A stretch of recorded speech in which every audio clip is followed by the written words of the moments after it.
So, welcome to your user group, uh, Pakistan user group, and we recently have rebranded the whole user group and also a new website. So, we most welcome everyone to our Pakistan user group today. With this one, I would like to thanks to all the volunteers who have been working so hard to get all these sessions up and working maybe 2 or 3 times in one month, and we are getting a good support from all the speakers around the world, and especially all Microsoft peoples and MVPs who are helping us to promote this event and this user group. So thank you so much for all the speakers. And without attendees, like no event can be successful. Like we have a good number of attendees in this session today. So thanks to all giving us time and coming out of your busy schedule, giving your family time to us and joining us today. So thank you so much again for all the attendees. So a little bit introduction about this particular user group, Pakistan user group. So it's a place where you can come forward and you can share and learn knowledge about Microsoft ecosystem. But it's we just mentioned it here Dynamics 365 and Dynamics 365 and Power Platform, but it's not limited to that one. We are extended our wings to complete to have sessions covering the Microsoft whole ecosystem, including Azure and AI and machine learning. So, and then it's a place where you can upskill yourself, you can create your professional network, you can ask any questions, you are facing any issues within your job, you can always come forward and you can ask any questions there. If you would like to present into this Pakistan user group, please feel free to reach out to me and any of the user group volunteers and the organizers. You can check this website here, www.pakistanug.com, and all the organizers are listed over there. So you can reach any of one of us, and we are happy to host you. A very easy few ways to connect with us: LinkedIn and Meetup, uh, and YouTube. Or even now we have our dedicated website with the name of pakistanug.com. So just search for Pakistan user group or Pakistan UG, so you will get it there. With this one, we have today's speaker, Alex Meyer, and thank you so much, Alex, for joining us today. It's really early in the morning at Alex's site, uh, and thanks for accepting the invitation. We really appreciate your efforts and your support for the Pakistan user group. So I'll hand over to Alex. Before I'll hand over to Alex, I would like to announce the biggest event which Pakistan user group is doing at the end of July, on 31st of July and 1st of August. And we are having Muhammad Alam, a corporate vice president, Microsoft Dynamics 365 at Microsoft. So Mr. Muhammad Alam is coming as a keynote speaker. And we have a list of so many MVPs and Microsoft employees who have committed to come forward and going to present at uh, Pakistan user groups. The event name which we have given this time is Urdu Hindi Bootcamp 2021. We had the same event in last year 2020 on 19 December. This time we are getting support even from Microsoft, the big name from Microsoft, and to do join us on July 31st and 1st of August 2021, which is the next month, end of next month. So all the information is listed on pakistanug.com. And if you have any sort of questions, please reach out to at info@pakistanug.com. And again, if you would like to speak at Urdu Hindi Bootcamp, please feel free to submit your session at pakistanug.com. And we are happy to host you there. So with this one, I would like to hand over to Alex. Alex, over to you. Awesome. Thank you very much, Faisal, for the invitation, and thank you everybody for joining today. Let me go ahead and get my screen shared here. The topic we're going to be covering today, there we go, is going to be D365 security tips, tricks, and tools. So we're going to be looking at different best practices. We're going to be looking at different um, things that I've run into in the past as far as trying to set up security in a more compliant and easy manner to manage, as well as some tools that I've developed to help with that. A quick introduction about myself. My name is Alex Meyer. I'm the director of Dynamics AX and 365 F&O development at FastPath. FastPath does a number of security audit and compliance reporting solutions for a number of different ERPs, one of them being Dynamics AX and 365 F&O. My contact information is in the middle there. I do have a educational blog that I host. Where I write about different security and audit related topics. And I do have a Microsoft MVP in business apps. I've been working with AX for the last 8+ years and F&O for the last 5+ years. I've spoken at a number of different uh, user group summits or user group events, both in the US and in Europe, around security audit and compliance topics. So the agenda for today is just going to be, like I said, those tips, tricks, and tools. What I really did is broke it out into a couple different areas. Security reporting. So how can you get reporting out of the system for your security that you currently have?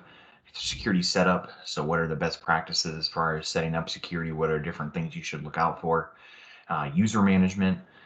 So when you're assigning security to users, what are some uh, processes and controls you can have around that process, just best practices as far as security is concerned. And then, like I said, again, tools that I've developed to help, free tools, I should say, on my GitHub that to help with this particular process. Um, if you guys have any questions throughout the process, feel free to put them in the chat, or there's also a dedicated questions time at the end, and I will try to keep an eye on that and watch as we go through this.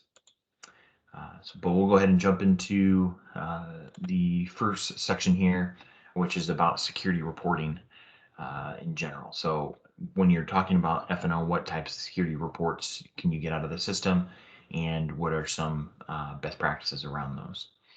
So first and foremost, when you're talking about reviewing access and reviewing particularly users and their access.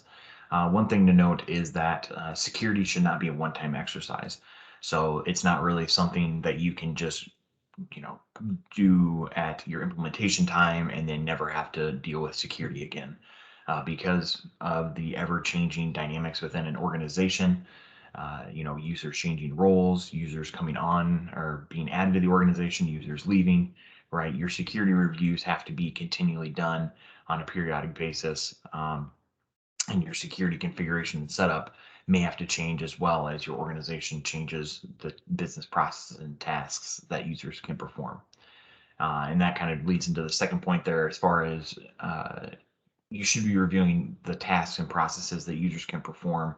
Really, that just gives you a more risk-based approach to what you're reviewing, right? So you don't have to review everything that a user is uh, has access to in the system, right? You want to take what we call that risk-based approach, and identify high-risk areas in the system and review that access on a much more frequent basis, right? If a user can go in and modify a vendor bank account, that's going to be a higher risk than if they can modify, a vendor birthday, for example.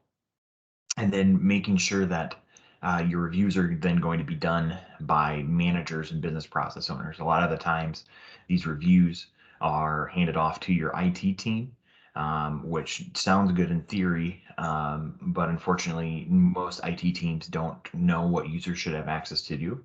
So it's very difficult for them to actually give a comprehensive review of what that user's access. So really, it should be review should be done by a combination of both your managers and business process owners and your IT team, right? There should be reviews on both sides with communication between those teams. And then, like we mentioned, right, you want to utilize that risk-based approach to your reviews so you're not reviewing every access in the system. The second part to this, right, is that we want to try to minimize the system administration or system administrator assignment. A lot of the times, when companies get into crunch time, right, if they are running up against an implementation, go live, or they're doing some sort of security review, um, and they get to the end of it and they haven't designated enough time to do your security reviews, right? It can be very easy to just say, hey, this user can't perform what they need to do on a day-to-day basis. Just assign them sysadmin and we'll figure it out later. And that's absolutely going to allow them to do what they need to do in the system. Unfortunately, then, right, it's going to open up a lot of different areas where they could potentially introduce risk into the organization. It's also very hard to undo, right? Once you give somebody sysadmin, it's very difficult to roll that access back and say what actual access to this user need in the system to be able to perform their day-to-day operations. Like I kind of mentioned, the sysadmins, the more sysadmins you have in your system, you're going to obviously have more risk. It's going to be more money. And the reason I say that is because of one is licensing, and two, because you have to increase your time for your audits, right? Because the more sysadmins you have, the more reporting you have to do around those, the longer time it's going to take for your audits to review and validate that those sysadmins aren't, doing something within the system that they shouldn't be. There is an easy way that you can generate a sysadmin report. This is going to be one of the first reports. If you do have internal, external auditors coming into your organization, it's going to be the first report that auditors are going to ask for. And you can utilize the user role report that D365 has out of the box by going to System Administration, Inquiry, Security, and User Role Assignments. Right. Cecile, can you validate, is my screen updating correctly? Oh, yep. All good. Okay. I can see all the. Yep. Okay, perfect. I just wanted to make sure. Um, right. So when we're talking about different security reports that you can get from the system, right, there's two different types. You can get two security reports through the user interface, right, through the actual application. And then you can also uh, get to um, the same type of security reports in the AOT or the development side. And so we'll look at both sides to show what these kind of look like. From the user interface side, right, you can get to it again from the system administration side. You can go to security configuration, select role, duty, and privilege, and then view permissions. Uh, Basically what you would do is, when you get onto the security configuration screen, you would go and select which role, duty, or privilege you actually want to run this report for. You click on view permissions and we'll actually generate a report that will show all of the complete hierarchy, the security role, duty, privilege hierarchy, the object the role, duty, or privilege has access to, the read, update, create, delete, and invoke permissions, and then the license if it's actually an entry point, right? So you're going to get all that information. It's a very verbose report, and complete report. And in this case, it's also going to tell you the license that's required. So this accountant role that I ran this for is actually going to require the new finance license SKU to be assigned to it, because that's the highest level of license that's required for that. From the AOT side, right? If you do have access to the development side of things, you can actually go and run one report that'll actually dump out all of the roles in your environment at one time, which can be useful if you're going through like a complete security audit. And you don't want to go to each role and have to run that view permissions report from the user interface one by one. So you can actually go into the AOT. You would open up your Visual Studio instance, go to that Dynamics 365 menu at the top. If you go to add-ins and then view related objects and licenses for all roles, it actually generates a very large Excel file that'll have two tabs. The first tab will be called license information, and that'll show every role, duty, and privilege in your environment and the license that's required. And then the second tab will be called view related objects, and it'll show this screen that we're looking at here, which is going to mimic the view permissions report that we would see in the user interface. The biggest difference here is that it'll actually run it for all roles in the system, all roles, duties, and privileges in the system at once. And so it's one way that you can dump out your security in one place. Let me go ahead.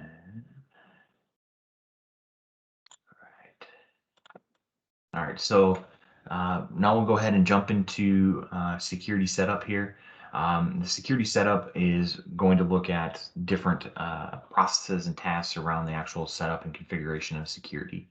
So when we're first looking at this, we can talk about the pros and cons of using default security, right? So as you may or may not know, if you've used AX or FNO in the past, right, there is a list or an out-of-the-box listing of security roles, duties, and privileges from Microsoft.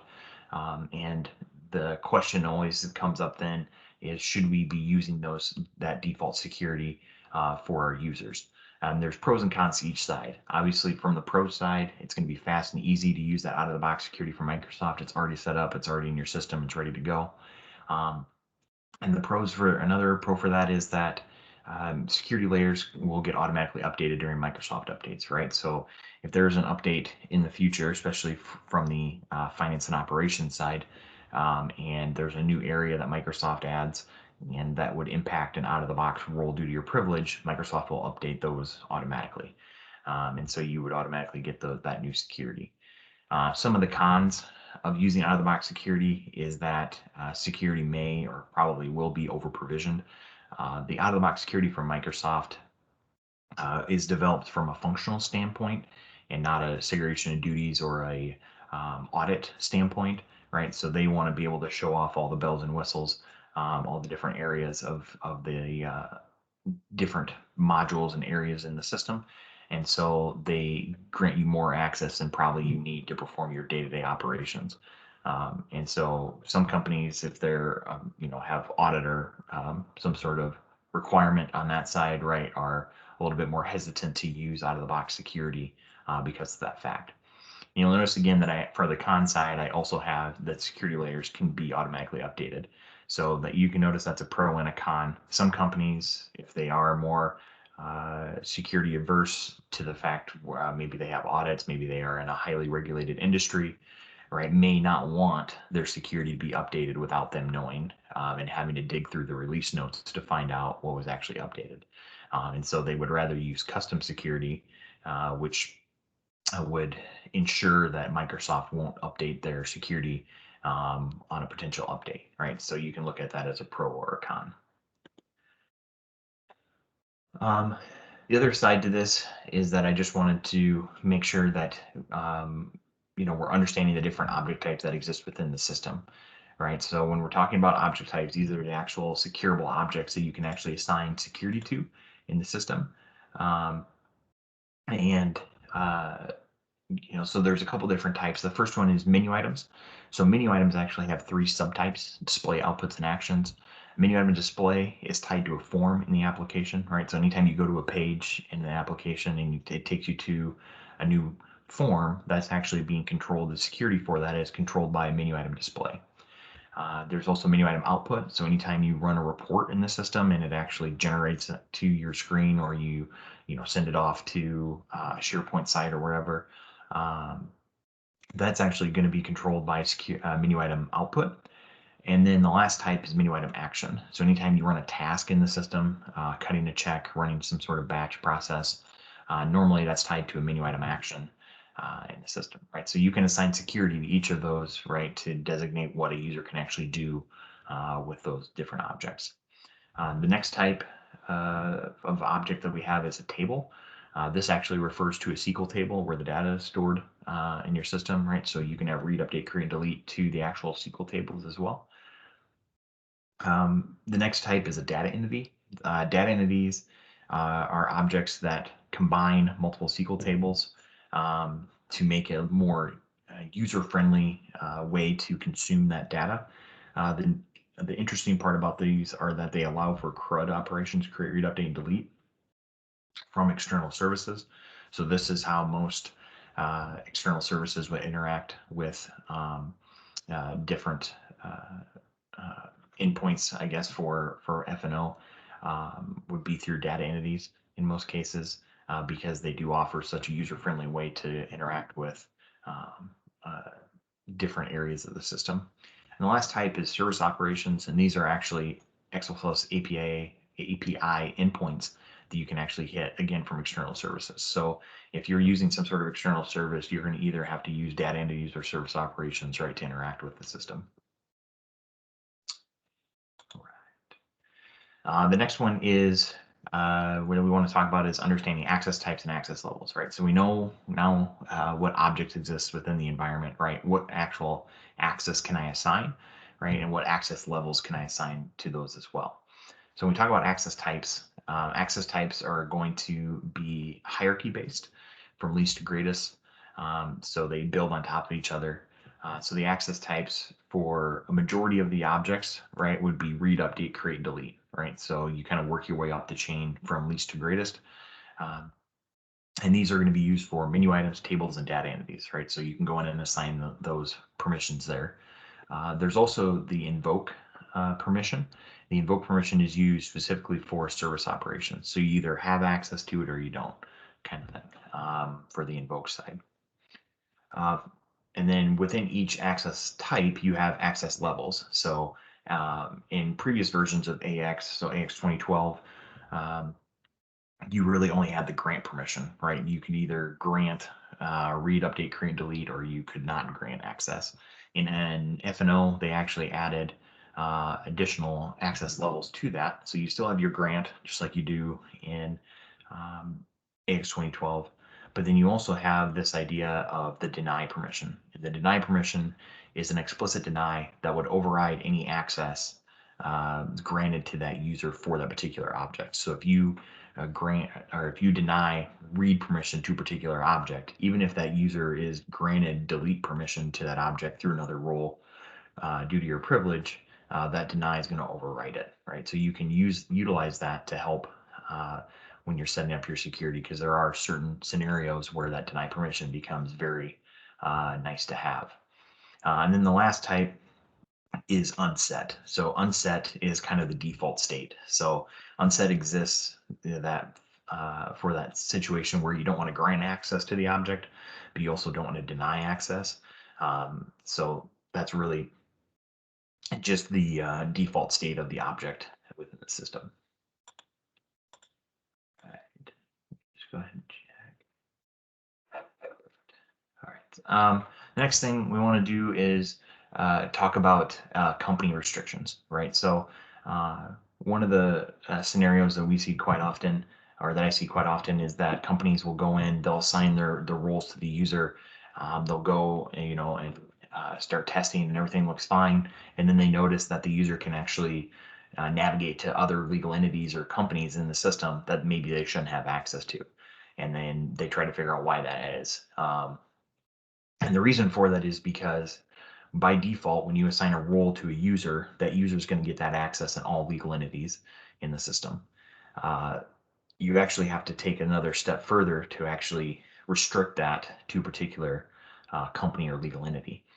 So when you go in and assign a role to a user, there's actually going to be an assign organizations button where if you actually want to restrict that user role assignment, right, you would have to actually go one step further and click on that assign organizations, select which organizations you would want to this user to have access to, and then click and grant that, right? So once a user is assigned one legal entity restriction to a role, then that user only has that access in the legal entities that you specify. One of the things to help with this process, if you have a large number of legal entities, or if you have a highly structured set of legal entities that you want to help utilize, is you can use the idea of organizational hierarchies. So organizational hierarchies allow you to build out the hierarchy structure of your legal entities, and then you can actually use that to help grant your the correct legal entity restrictions to your roles. And so you have the ability to come in and utilize those, because you can actually grant with children to a particular node in your organizational hierarchy, for example, and it will grant access to every legal entity at that level and lower to your user role assignments, right? So if you do have a large number of legal entities, I would recommend looking into setting up your organizational hierarchies to help with that process. All right. So the next thing we can talk about is utilizing the least privilege security methodology, right? So when we're looking at this, the idea in this case is the least privilege idea is that you want to assign the least amount of access to a particular user that they need for their day-to-day operations. And that's a very ambitious goal to have, but it's something that you can utilize. There are a number of different tools that you can utilize to help with this particular process. Um, so, we know what the least privilege idea is now, right? But why is it important? Really, there are three things that kind of come to mind when you're talking about least privilege security and why you would want to actually utilize this in your organization. The first is looking to minimize the environmental risk, right? You want to make it so that if a user is over provisioned in your environment, right? They could intentionally or even inadvertently, and most times it's inadvertent, perform actions that could put your company at risk. If somebody has the ability to go in and change, payment schedules or, um, bank information, right? They may not know what all of the different settings in a particular area, the impact of those, and so they may change it because they think that it does a particular action, but actually it does something else. So if you can remove that access from the user so they can't do that in the first place, right, that actually removes that risk from your organization. The second is lowering licensing costs, right? And this is because F&O is kind of unique in the situation that security is going to be tied directly to your licensing, right? What a user is assigned security-wise dictates what they need from a licensing perspective. And so if you can lower what that user is assigned or restrict what that user is assigned, you can potentially lower their licensing costs and therefore the overall cost of ownership for F&O in particular. And then the final thing, again, if taking this from an audit perspective, if you do have segregation of duties or you do have to report on those, right, you can reduce your segregation of duties risk by lowering the access the user has in the environment, because that's also going to reduce the number of segregation of duties violations. So to lower your cost of having to, mitigate those, to review those, to report on those, right? So you're lowering the time and effort across the board there for that perspective. Um, Yeah, Renato, those are two great questions. I'll actually answer both of those when we get to the end here. But those are great questions. All right. So continuing on the least privileged security idea, right? We're going to look at there are really two different or a couple different approaches that you can take when you're looking at utilize or actually setting up your security. You can take what we call a top-down approach, which is where you would take your out-of-the-box roles, duties, and privileges and try to remove access from the system, remove access from those to actually get to a point that you would consider that to be least privilege, right? So you would go in and start removing duties that the user doesn't need from their roles, things like that, working your way down to the privileges as well. Obviously, this is going to be, again, easier and faster to do because you have a starting point for that. The cons of that are that the user can still be over provisioned, right? There still may be, duties and privileges that maybe they only need a part of, but you have to assign that because that's the only duty or privilege that has that particular object. And so there are times where you can still have the user be over provisioned without, just because of how the out of the box rules, duties, and privileges are set up. The other option is to do a bottom-up approach, which is where you would create new security based on a user's daily tasks and business processes. And you can utilize things like the task recorder to help with this, and we'll actually show a tool to help with that a little bit later here. Um, but the pros of this is that it would obviously be true least privilege because you're building your security based on what a user actually does on a day-to-day basis. The cons are obviously that it's going to be slower and going to be more expensive just to design, develop, and implement. And so what a lot of companies do, and what we've kind of helped customers do over the years, is take a hybrid approach, which is where you designate, again, you take that risk-based approach and designate certain areas of your system to be higher risk and therefore would require least privilege or the bottom up approach to be implemented. Um, and then in the areas that are less risk prone, right, you would then go and you could use out of the box security for those areas, right? So maybe things around anything that's financially around your financials of the organization, right, would be set up as least privilege, and some of your other areas may use out of the box security from that, right? So you can combine those two approaches to come up with a more uh, an easier implementation route for your security.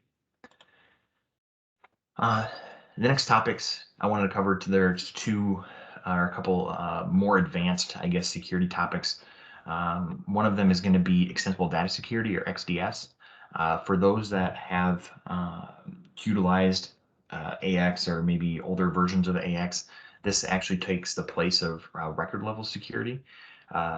So this record level security doesn't exist anymore in FNO. It's been depreciated. So XDS is your only real way to do any sort of record level security.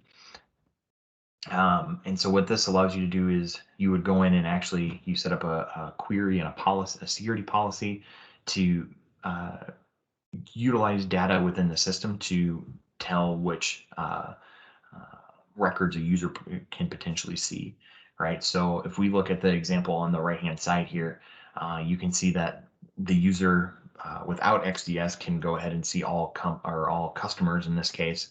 But once we apply an XDS policy where they should only see customers with a cus group of 10, right, you can see that that's going to be filtered just for that one, in this case, customer that has a cus group of 10. A couple things to note about XDS is that it has to be done by code. You can't do it through the user interface because it is you're actually developing a query that's going to be ran. So you have to do that through the AOT in an actual X++ project. And the other part to it is to keep in mind is that you want to make sure the performance impact. And there are a number of different blog posts, mine included, that go through what to look out for when you're setting up XDS from a performance perspective to make sure you're not going to be impacting your users. The other part to this, or the other more advanced topic that I wanted to cover here, is the idea of using the table permission framework, or TPF. TPF is an extra layer of security, or an additional layer of security that can help protect your high business impact data. And so this is actually things like credit cards, social security numbers, um, you know, banking numbers, things like that you want to have an additional layer of protection for. And so in older versions, again, of AX, you would have to actually apply TPF at both the table and the field level. Within FNO now, you can just go to the actual field, and there will be a parameter called AOS authorization for the table or the field that you go to. If you turn that on to yes, then a user has to be granted explicit permission to that table or field for them to gain access to that. So even if they have delete permission at the menu item level, and this, a particular table or field exists underneath that, they would still have to have explicit permission. In this case, if on the right-hand side, a user would have to have explicit permission to the tax license num field on the cus table for them to be able to see that. And so if they're not granted explicit permission to that, they won't be able to interact with that particular field on that table. All right. The next thing is we want to talk about using that deny permission that we talked about earlier and how to actually implement that within your organization. Again, remember that deny permission is that explicit deny that we talked about. And so it will override any grants from other security layers. So one example that we get all quite often is that users want to be able to interact with or create sales order lines, but they don't want them to be able to interact with the sales table itself. And so what you can do is actually utilize the deny permission to deny the ability to update the sales order header or the sales table in this case, um, so that the users can still have access to the sales order lines and they can put, add, remove lines to the sales order, but they can't actually create a new sales order or delete or in any way modify the actual sales order itself, the header record, right? So there are going to be situations where if you are upgrading from AX 2012 to FNO, where it may make sense to actually look to see, hey, are there scenarios where this deny permission can actually be utilized in my organization to help with my security setup? The next thing is that we want to remember where security is stored. So again, coming from early versions of AX to FNO can be quite a jump from just the logistics side of things as far as security is concerned, because in FNO, depending on where your security is actually created or modified will dictate where that security is actually going to be stored. So if you create or modify security within the AOT, that security is going to be stored as code, or what Microsoft calls a development artifact. And so it'll actually show up as an XML in the in your package, whatever wherever you're creating it, and it's actually going to be, you could check it in to source control and treat it just as you would any other code artifact.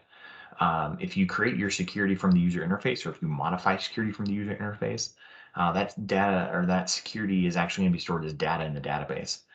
So when the security framework actually determines what a user or role has access to, it has to look in both the AOT and the user interface, and it combines those to create one runtime version of that particular role due to your privilege. So you want to make sure that you know where your security is being modified, because that will dictate how you can, how you can manage it going forward, how it's going to interact, and with, if you have code behind it, or security in code, and you have security in the user interface, how you're going to manage that between different environments. All right, so we talked about earlier about the utilizing the task recordings for your setting up your least privilege. Microsoft actually does have a tool out of the box to help with this. The idea is that the task recordings are normally going to be used for things like testing and documentation purposes, but you can also reutilize those to actually help you set up security. And so there's a security diagnostics tool from Microsoft to help with this. The only issue is that there are some gaps with it, right? It's only going to work for menu item displays, not outputs or actions. It doesn't show what access is required for the object. It doesn't show the menu items tied to the forms. It doesn't show menu items tied to form controls, and it can't analyze certain security situations, such as when security is done in code or stored in tables. And so some of the tools that I have address some of those different gaps later on, so we can take a look at those when we get there. So we'll quickly run through user management here. When you're talking about user management, either provisioning new users, modifying existing users, or terminating users, right? You want to make sure you have a process around it that your company can follow.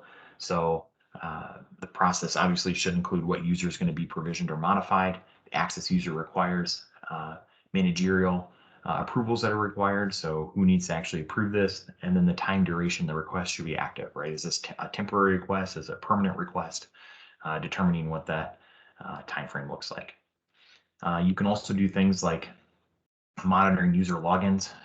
So when you're looking at user administration, right, and you want to check to see when users are logging in, you can absolutely do that through the system administration inquiries and user log, right? So you can utilize this as part of your user management side of things. And then you want to make sure that you have a plan for your changing user access, right?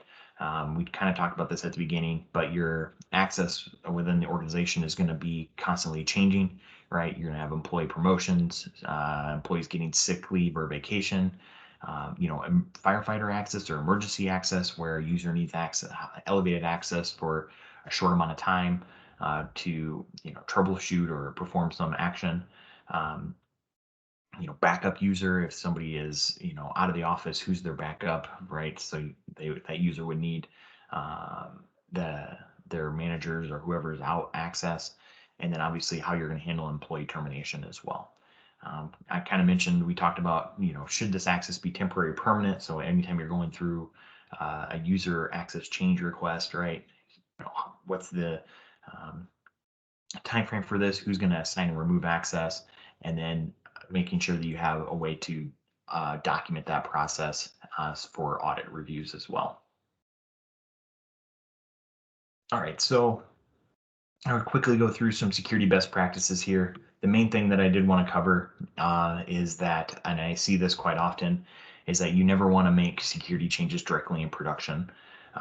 One thing that can help with this idea or to kind of simplify this is to treat your security as code. So your security should go through the same code promotion process as your code would, right? So you should make your changes to security in a dev environment and then upgrade that or promote that through different your whatever your code promotion process looks like. That's the same process your security should follow. By doing it this way, you make it so that uh, you always have a way to kind of work your way back to see why particular changes occurred and to validate that you're not making certain changes in dev, certain changes in test, certain changes in prod, and then trying to actually match those up to make sure they all are in sync. If you do everything in dev and then code promote it, you can absolutely or you can guarantee that the same security is across all of your environments. And then you want to make sure that you've heard this term quite often in this session, but taking that risk-based approach to your reviews from your security standpoint, right? Not every access in the applications has the same risk level. So you want to categorize your accesses into different levels, high, medium, and low, for example. And then your reviews should focus on your high risk access first and then go to the other levels.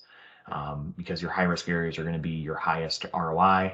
There's going to be less data to review, more accurate reviews, and you can therefore cut down on the amount of time you're spending in your reviews. And then the final piece here is that taking a larger look at this security landscape picture is that security is more than just dynamics. There are systems outside of your ERP that can also affect overall security. Think of it in terms of rings. So you talk about your rings of security, where dynamics is just one piece of this puzzle, right? You need to have a larger security discussion in your organization. With that, we'll go ahead and jump into some of the security tools that I mentioned that I have here. Again, these are all available for free on my GitHub. And then if you have additional questions or want anything about this, you can feel free to reach out to me and we can have a discussion about that. The first one that I want to talk about is the tax recorder parser. This is a tool that initially came before Microsoft had a answer to or had a feature for the task recording, that security configure or security diagnostics for task recording feature. But one of the cool things about this is that you can actually run AX 2012 R2 and R3 task recordings or F&O task recordings against it, and it will show you the menu items that are actually utilized during that task recording. The other part to this is that it will show you menu items, outputs, and actions, as well as menu item displays. So that's the first one. The second one is the security converter. Security, the reason I named it this is that it allows for taking the output of your security from one of your if you make security in the user interface and you export it, you can import it into your security converter. It'll show you all your different security layers that you have.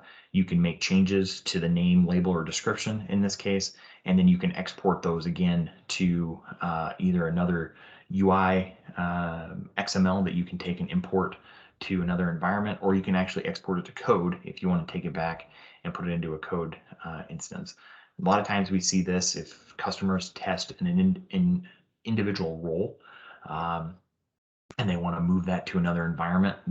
Instead of having to take everything out of one environment and move it to a new environment, which is what Microsoft allows you to do, this allows you to pick and choose which security layers you're going to take and move to another environment. And the final piece here that I wanted to show is the security test workspace. This is actually a newer tool that I just developed to help actually testing different combinations of roles, duties, and privileges. So it allows for putting together any combination of roles, duties, and privileges. It creates a mock role out of those, assigns it to a test user, and then launches a test workspace as that user, so you can actually see what this actually does. And so again, this is helping you as part of that testing process. So we can quickly show do here of what these kind of look like. Go ahead and pull all these up. So the first one, we can show that task recorder parser here. Maybe. So what we can do is we can point it at an input file. In this case, I have a couple different task recordings already set up. So I can go ahead and just parse this out. And you can see that it's going to give you the menu item name and label, menu item type, and then the form that's tied to it. And you can see that's a menu item or a task recording type of F&O. In this case, I also have an AX2012 version of a task recording. I think this is an R2. And you can see that you can parse these as well. So in this case, I went in and edited a vendor. And so this is what would come up there, right? So you can see that you can utilize this for both AX2012, R2 and R3, as well as F&O for that. The next one that we talked about is that security converter. So again, I do have an input file that I can show here, which is, sorry, this database customizations file. I can go ahead and hit process here, right? And now I can go, so this is taken from an environment where I went in and made changes in the user interface to different roles, duties, and privileges. And now I can come in and actually make changes to the name, label, and description of the roles, duties, or privileges if I want. Or if I want to, I can go ahead and just select some of, if I just want to take, for example, this WHS warehouse planner role right to another environment, I can select it. And now if I export this, if I just do this, I can export this to another UI file and it would only export this role. You'll also notice that it checked this privilege down here at the bottom. And the reason for that is because that privilege is assigned to that role. So to keep your security valid, right, we have to export both of them. So it actually takes that into account when it's looking at that. So again, this is used if you're migrating security from the user interface and you want to migrate it to another environment. The final one that I wanted to show is that security test workspace. So I actually have this connected up to one of our test environments. I just want to show what this looks like. So you have to set up a connection, right? Because we're actually going out and making a mock role within this environment. We're assigning that mock role to a test user, in this case, the FastPath user, and then we're actually going to launch a test workspace for it.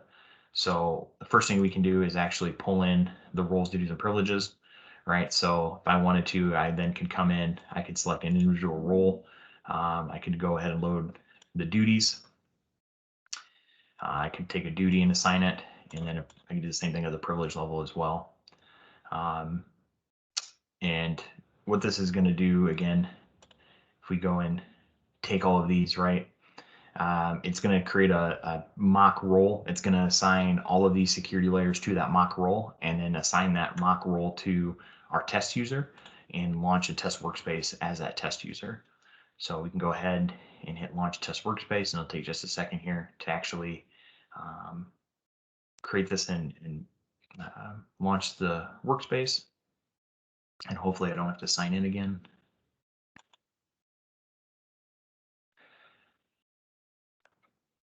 Cool. So you can see I'm logged in as this FastPath AX service account, which is that FastPath user. And I'm actually looking at a combination of the access that I assigned, right? So you can see from the modules, right, what I can actually see. If we go and look at it, this from a administrative side, so I'm jumping over into another environment here. So I can actually look to show what this looks like from the security configuration side of things, just to show that I think it's called security role test workspace, right? This is the test role that's created. You can see that we assign the duties, that product designer sub role, and the privileges, right? So it assigned all three of those to the security test workspace. And then if we jump over to the users side of things, we can see that that FastPath user in this case is assigned that security role test workspace role, right? So we can actually see that actually did what we wanted to do in that case, right? So you can utilize this again to help um, test your security. There's a couple other kind of cool features here that you can do. One is you can pull in a particular user, load the roles for that user, right? And then add in additional roles, duties, or privileges to this as well. And the final piece is you can clean up after you're done testing. You can click on the remove security test role and it'll remove that test role from your system after you're done testing. So with that, I'll go ahead and start going through questions. I will say at the back of this slide deck are a number of resources that I use to help create this slide deck as well. And I believe the slide deck will be available after this from Fassel in the user group, as well as it'll be on my website as well. But I'll go ahead and put this slide deck up, and I'll quickly go through some questions here that were in the chat. So Renato asked, is there any sort of role permission recorder? For example, I run recorder to do steps in F&O, and then F&O give me the role or list of permissions duties I need to include in my role. So that, Renato, that would be the task recorder parser tool, or the security diagnostics for task recording tool from Microsoft that we talked about. There are going to be some gaps with the Microsoft tool. If you do want a more comprehensive list, you can reach out to me. I have as part of our FastPath solution, we have a security designer tool that actually gives a more comprehensive overview of that. We can take that offline. What is the best practice to assign from one's multiple company? For example, some of my users have multiple roles, so it's time consuming to add companies to more than 10 roles. Yeah, so that's another scenario where, really out of the box, there's not a great way to do that. The only thing that I could think of would be to create an overarching role for a particular user, assign all of your the roles for that user as sub roles, and then assign, that way you only have one role to do company restrictions on. Otherwise, the only other option out of the box is to go in and apply those one at a time, the company restrictions one at a time at the role level. Again, there's third-party ISV tools to help with that, but that's the out-of-the-box solution. Any tips to estimate the effort of security customizations for implementations? Generally, during initial phases, this area is a bit gray as we don't have clarity on how many roles will be required for a particular project. Roger, that's a great question. And it's really going to boil down to one of the things that can help with this is that if you don't leave security to the very end of your implementation, and actually include it as part of your sprints that you're doing for different areas. So if you go through and you do a particular area in the system as part, if you do it in different sprints or different rounds, right, including security as part of your sprints for a particular area, that will help, because then you're not leaving all of your security configuration and implementation to the very end. It's very difficult, like you said, up front to say this is how long security is going to take. because it's really going to depend on each individual company, right, what their risk tolerance is as well, right? Some companies are going to be willing to accept more risk, and because they may not be uh, have audit requirements or things like that. But there's also going to be companies that are going to be very rigid around it. And so, for those, you want to make sure that you're including security setup as part of your implementation timeline, right? Because otherwise, if you lead to the very end, there's no way especially for large organizations, that you're going to be, or large implementations, that you're going to be able to get that done. Any recommendations on testing security rules via RSAT? Um, Using RSAT supports testing via security roles, but if the same business process is used for multiple roles, then do we need to create multiple test cases for the same business process, one for each security role? Right. So, yeah, I mean, you can utilize different automated testing, RSAT for one, as far as testing uh, that a particular role can perform a task. In your case, right, business process use multiple roles. Yeah, if you have if multiple roles could perform the same business process, you would have to create different tests to validate that role A can still perform the business process and role B can still perform the business process, right? So you'd want to create multiple tests there. Uh, I mean, from an automated perspective, that's absolutely one way to go about it. Um, as far as the testing side, for sure. So I think that's it. If there are any other questions or issues that pop up, or if you want any additional follow-ups, feel free to reach out to me. I'm happy to answer those. Again, I want to thank Facile for the invitation to speak to you guys today, and hopefully you guys enjoyed the session. And again, if you have any questions, feel free to reach out to me. I'm happy to answer those. So with that, I'll go ahead and hand it back to Facile for some follow-up here. Excellent. Thank you so much. And it was a great session with full of knowledge. Uh, if anyone still have any questions, please feel free to reach out to Alex, or we are also going to upload the slide deck on our user group, as Alex did mention. And please do follow Alex on his Twitter, YouTube, and LinkedIn. So with that one, thank you so much, Alex, for joining us today. Yep. Thank you guys. And thank you all the people who have joined us today, and we are looking forward to have you again in our upcoming sessions. Thank you. Thank you. Goodbye. Bye.